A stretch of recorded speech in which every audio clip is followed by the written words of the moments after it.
السلام علیکم ورحمۃ اللہ وبرکاتہ۔ بسم اللہ الرحمن الرحیم۔ الحمد للہ وحدہ والصلاة والسلام علی من لا نبی بعدہ۔ بچوں کی تربیت اور اس کے بنیادی اصول۔ الحاد اور منافقت کے دور میں بچوں کے ایمان کو کیسے بچائیں اور کیسے ان کی تربیت کریں کہ وہ مکمل سلیم الفطرت انسان اور کامل مسلمان بن جائیں۔ ان بنیادی اصولوں کو بیان کرنے اور سننے کے لیے بہت وقت چاہیے، جو کہ اکثر کے پاس نہیں ہے۔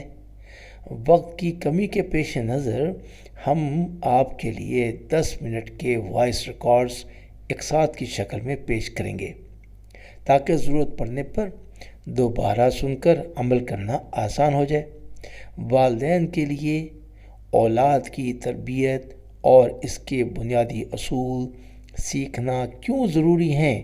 کیونکہ قرآن مجید میں اللہ سبحانہ وتعالیٰ کا ارشاد ہے کہ مال اور اولاد دنیا کی زیب و زینت ہیں، اور نبی رحمت صلی اللہ علیہ وآلہ وسلم کا فرمان ہے، جس کا مفہوم ہے جس شخص کے گھر بچے کی ولادت ہو اس کا اچھا نام رکھیں، اچھی تعلیم و تربیت کریں، پھر جب وہ سن بلوغت کو پہنچ جائے تو اس کا نکاح کر دیں۔ اب یہ قسط وار سلسلہ انشاءاللہ آپ کی خدمت میں پیش ہوتا رہے گا۔ آپ احباب بھی اپنی رائے کمنٹس میں لکھیں، آپ کی بات بھی امت کے لیے فائدہ مند ثابت ہوگی۔ تو آئیے بات کا سلسلہ شروع کرتے ہیں۔ قسط نمبر 1۔ اس میں سب سے پہلے ہم بیان کریں گے اولاد کے نام کیسے ہوں۔ انسان کے حسب و نسب کی بقا کے لیے اللہ تعالی نے اس دنیا میں اولاد کا سلسلہ جاری کیا۔ اولاد اللہ تعالیٰ کی من جملہ تمام نعمتوں میں سے ایک بیش بہا نعمت ہے۔ وہ دنیاوی زندگی کے لیے گراں قدر نعمت اور زینت ہے، اور آخرت کے لیے قیمتی سرمایہ اور ذخیرہ ہے۔ ہمارے لیے ضروری ہے کہ بچوں سے محبت و شفقت اور ہمدردی کا معاملہ کریں۔ ہمارے پیارے نبی کریم صلی اللہ علیہ وآلہ وسلم کا ارشاد مبارک ہے، جس کا مفہوم ہے تم میں سے ہر شخص ذمہ دار ہے، اور تم میں سے ہر شخص سے اس کے ماتحتوں کے بارے میں سوال کیا جائے گا۔ احادیث مبارکہ میں اولاد کی تربیت، حسن پرورش پر بڑے فضائل وارد ہوئے ہیں۔ اللہ کے نبی صلی اللہ علیہ وآلہ وسلم کا فرمان ہے، جس کا مفہوم ہے اے لوگو، تم سب اپنی اولاد کا اکرام کرو اور اچھی تعلیم و تربیت کے ذریعے ان کو حسن ادب سے آراستہ کرو، کیونکہ جس طرح اولاد کے ذمے والدین کے حقوق ہیں، اسی طرح والدین کے ذمے اولاد کے کئی حقوق ہیں۔ حدیث قدسی ہے، آپ صلی اللہ علیہ وآلہ وسلم نے فرمایا کہ جس کا مفہوم ہے جس کو اللہ تعالیٰ نے اولاد کی نعمت سے سرفراز کیا ہے تو اس کو چاہیے اس کا اچھا نام رکھے۔ جب بچے کی ولادت ہو تو مربین بچے کا پیارا اور پسندیدہ نام رکھیں، قابل عزت، قابل فرحت، وہ بامعنی و باصف نام تجویز اور منتخب کیا جائے۔ یہ ایک مستحسن عمل ہے جو خاندان اور سماج میں بچے کی شناخت و تعارف کا ذریعہ بنتا ہے۔ بچوں کا پیارا اور عمدہ نام رکھنا اللہ اور اللہ کے رسول صلی اللہ علیہ وآلہ وسلم کو بہت محبوب ہے۔ تو حدیث میں ہے، جس کا مفہوم ہے قیامت کے دن تمہیں تمہارے نام اور تمہارے والد کے نام سے پکارا جائے گا، اس لیے تم بہترین نام رکھو۔ ناموں میں سب سے اچھا اور پسندیدہ وہ نام ہے جس میں اللہ تعالیٰ کی عبدیت و بندگی اور اس کی حمد و تعریف ظاہر ہوتی ہے۔ قابل توجہ بات یہ ہے کہ بچوں کا پورا نام نہ رکھیں، کیونکہ آپ صلی اللہ علیہ وآلہ وسلم اگر کسی بچے کا برا نام سنتے تو آپ اس کا نام بدل دیتے تھے۔ نیز بچوں کو برے لقب سے بھی نہ پکارے۔ سورہ حجرات میں اللہ باری تعالیٰ کا ارشاد ہے جس کا مفہوم ہے تم کسی کو برے لقب نام سے نہ پکارو۔ بالکل اسی طرح ادھورے نام سے بھی نہ پکارے۔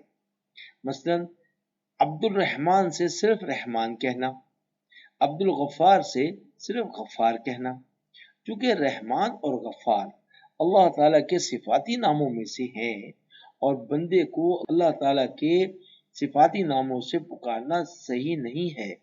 یہی وجہ ہے کہ جس کسی کا نام اللہ تعالیٰ کے صفاتی ناموں پر ہوتا ہے اس کے شروع میں عبد لگا دیا جاتا ہے اور رحمان یا رحیم کہہ کر پکارنے سے منع فرماتے ہیں، بلکہ کہا جاتا ہے کہ اسے عبد الرحمن یا عبد الرحیم پکارے۔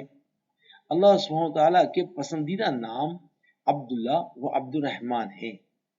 حضرت عبداللہ بن عمر رضی اللہ تعالیٰ عنہ سے روایت ہے کہ حضور اکرم صلی اللہ علیہ وآلہ وسلم نے ارشاد فرمایا تمہارے ناموں میں اللہ تعالیٰ کو سب سے زیادہ محبوب اور پسندیدہ نام عبداللہ و عبد الرحمن ہے۔ عبداللہ و عبد الرحمن حضرت عراقی رحمۃ اللہ علیہ فرماتے ہیں کہ صحابہ میں سے تقریباً 300 صحابہ کے نام عبداللہ تھے، کیونکہ ان دونوں ناموں میں بندے کی عبدیت اور غلامی و عاجزی، فرفتنی و تواضع کا اور اللہ کی وحدانیت و یکتائی کا اظہار و اعلان ہے، اور اسی طرح کے ناموں سے بار بار اللہ کی یاد بھی تازہ ہوتی رہتی ہے اور دین و شریعت کی بنیاد بھی اللہ کو زیادہ سے زیادہ یاد کرنے پر رکھی گئی ہے۔ اسی لیے ایسے ناموں کو پسند کیا گیا جن میں اللہ کا کوئی صفاتی نام موجود ہوتا کہ بندہ کی عبدیت و غلامی کا اظہار بھی ہو اور اللہ کا ذکر بھی ہو۔ اسی طرح کے ناموں کے پسند ہونے کی ایک اور وجہ ہے جس کی طرف حکیم الاسلام حضرت شاہ ولی اللہ رحمۃ اللہ علیہ نے اشارہ فرمایا ہے۔ وہ لکھتے ہیں اس طرح کے ناموں میں کافروں، بت پرستوں اور بددینیوں کا مقابلہ بھی ہے، کیونکہ کفار و مشرکین آج بھی اپنے بچوں کے نام اپنے بتوں، معبودوں، دیویوں اور دیوتاؤں کے نام پر رکھتے ہیں۔ اس لیے اللہ کے نام پر نام رکھنے سے ان کا مقابلہ ہو جاتا ہے۔ اسی طرح وہ نام بھی اچھا ہے جو پیغمبروں کے نام پر رکھا گیا ہو، کیونکہ یہ نام پیغمبروں کے ساتھ نسبت اور تعلق کو ظاہر کرتا ہے۔ حضور اکرم صلی اللہ علیہ وآلہ وسلم نے فرمایا جس کا مفہوم ہے نبیوں کے ناموں پر اپنی اولاد کے نام رکھا کرو، اور دوسری جگہ ایک حدیث میں ہے جس کا مفہوم ہے حضرت سعید بن مسیب رضی اللہ تعالی عنہ فرماتے ہیں کہ انبیاء کے ناموں پر بچوں کے نام رکھا کرو۔ اسی طرح جب آپ اپنے بچوں کے نام رکھتے ہیں تو کسی اہل خیر حضرات کے نام پر رکھتے ہیں، اس لیے آپ کے لیے ضروری ہے کہ اپنے بچوں کو ان اکابر کی سوانح اور ان کے بچپن کے واقعات و حالات سے ان کو آگاہ کریں تاکہ بچے بھی ان کی زندگی کو سن کر یا پڑھ کر ویسا بننے کی کوشش کریں۔ لہذا بچوں کے نام علماء و صلحاء کے مشورے سے رکھنے چاہیے، کیونکہ ناموں کا اثر بچوں کی شخصیت و کردار اور ان کی زندگی پر ہوتا ہے۔ کتاب کی فصل 2، بچوں کو قرآن و حدیث کی تعلیم دی جائے۔ انسان کی عمر کا چوتھائی حصہ لڑک پن کا ہے۔ اللہ سبحانہ تعالیٰ نے عمر کا یہ لمبا وقفہ اسی لیے رکھا ہے کہ ہم اپنے بچوں کی تربیت اتنی ہمہ گیری سے کر لیں کہ وہ معرکہ حیات میں قدم رکھنے کے بعد کامیابی و کامرانی کے ساتھ اور آخرت میں اللہ سبحانہ تعالیٰ کے انعامات کے مستحق ہو سکیں۔ لڑکپن میں پہلا مرحلہ تعلیم و تربیت کا ہے۔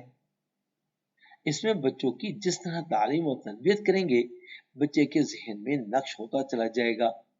آپ صلی اللہ علیہ وآلہ وسلم نے فرمایا، جس کا مفہوم ہے اپنے بچوں کو اور اپنے گھر والوں کو خیر کی تعلیم دو اور ان کو ادب سکھاؤ۔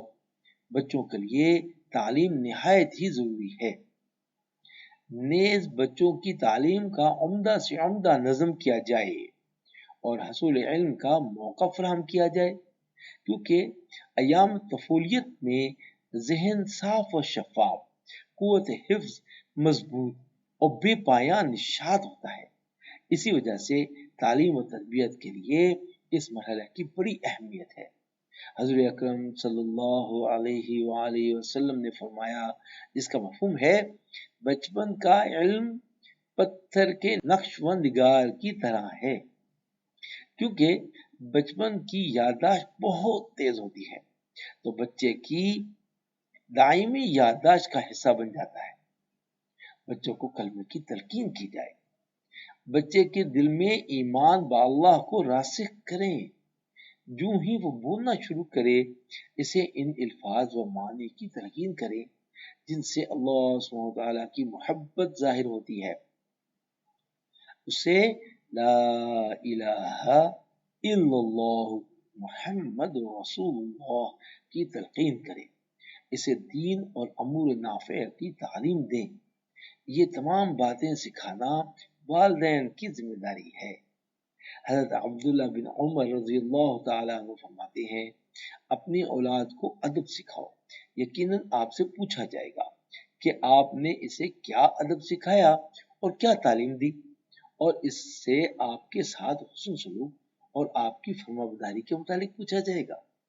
اسی طرح دینی و واجبات کا قیام بچے کی گھٹی میں ڈالیں تاکہ وہ جسمانی اور عقلی دونوں اعتبار سے ان کا عادی ہو سکے اور کبھی ان سے روگردانی نہ کرے۔ بچوں کی تربیت کے اعتبار سے اقساط کا سلسلہ جاری رہے گا اور آپ احباب سے پوری امید ہے آپ سب بھی تربیت کے اس کورس سے جڑے رہیں گے، تمام اقساط کو سنیں گے اور دوسرے احباب کو بھی شیئر کریں گے تاکہ سب کو فائدہ ہو۔ انشاءاللہ اگلی قسط میں ملاقات ہوگی۔ اس وقت تک کے لیے اجازت دیں۔ السلام علیکم ورحمۃ اللہ۔